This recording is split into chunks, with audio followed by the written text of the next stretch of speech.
ఏపీలో ప్రభుత్వం మారినా వైసీపీ నాయకులు ఆగడం లేదు. నెల్లూరు జిల్లా బుచ్చిరెడ్డిపాలెం మండలంలో వైసీపీ మట్టి మాఫియా రెచ్చిపోతుంది.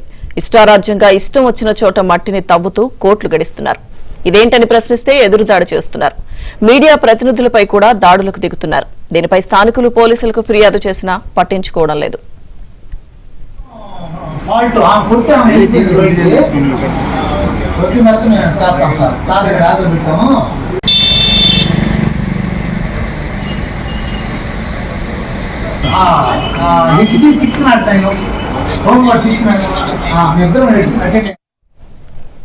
రామచంద్రపురంలో వైసీపీ నాయకులు యథేచ్ఛగా వారి ఆగడం లేదు. ఎవరిని లెక్క చేయకుండా చట్టవిరుద్ధంగా మట్టిని తరలిస్తూ సొమ్ము చేసుకుంటున్నారు. గత రాత్రి కవరేజ్ కి వెళ్లిన మీడియా ప్రతినిధులపై ఐరన్ రాడ్లతో దాడికి దిగారు. మమ్మల్ని ఎవరు ఏం చేయలేరని విర్రవీగుతూ బెదిరింపులకు దిగుతున్నారు.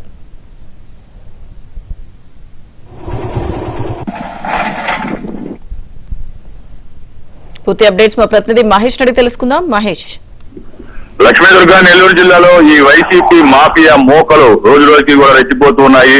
ప్రభుత్వం మారినా కూడా తమను ఎవరు ఏమీ చేయలేరంటూ యథేచ్ఛగా గ్రావెల్, ఇసుక వంటివి అక్రమంగా తరలిస్తున్నారు.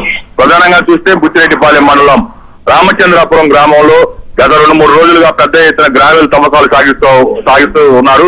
ఈ క్రమంలో కొంతమంది మీడియా ప్రతినిధులు అక్కడికి వెళ్లడం జరిగింది. రాత్రి వేళ కావడంతో ఆ మాఫియా మోకలు ఒక్కసారిగా ఇనపరాడులతోటి వాళ్ళపైన దాడికి యత్నించారు.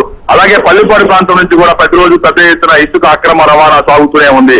వీళ్ళకి కొంతమంది అధికారులు ప్రతి నెలా కూడా మామూలు తీసుకొని వేలకు వేల రూపాయలు వీళ్ళందరినీ కూడా ప్రోత్సహిస్తూ ఉన్నారనే ఆరోపణలు కూడా వ్యక్తమవుతున్నాయి. ఈ రామచంద్రపురం స్థానికులు చాలా సార్లు అధికారులు కూడా చెప్పడం జరిగింది. వాళ్ళ మాఫియా ఆగలేదు. ఇంకా గతంలో ఏ విధంగా అయితే సాగిస్తూ ఉన్నారో ఇప్పుడు కూడా అదే విధంగా కొనసాగిస్తున్నారని చెప్పినా కూడా అధికారులు ఎవరు కూడా పట్టించుకోలేదు. ఈ మీడియా ప్రతినిధులు పోలీసులకు ఫిర్యాదు చేశారు ఈ రౌడీ మోకల పైన. అయితే పోలీసులు ఇప్పటి వరకు కూడా కేసు నమోదు చేసినటువంటి పరిస్థితి లేదు. మొత్తం మీద నెల్లూరు జిల్లాలో అయితే ఈ వైసీపీ మాఫియా మోకలు రోజు రోజుకి కూడా తెగించే పరిస్థితి నెలకొంది. అధికారుల సహాయ సహకారాలతోటి ఇసుక, మట్టి, గ్రావెల్ వంటివి యథేచ్ఛగా అక్రమంగా తవ్వకాలు సాగిస్తున్నారు. ఒకవైపు ఎమ్మెల్యేలు, Kovur MLA Vemireddy Prashant Reddy, rural MLA Kotamreddy Sridhar Reddy అధికారులకు కూడా చెప్పడం జరిగింది.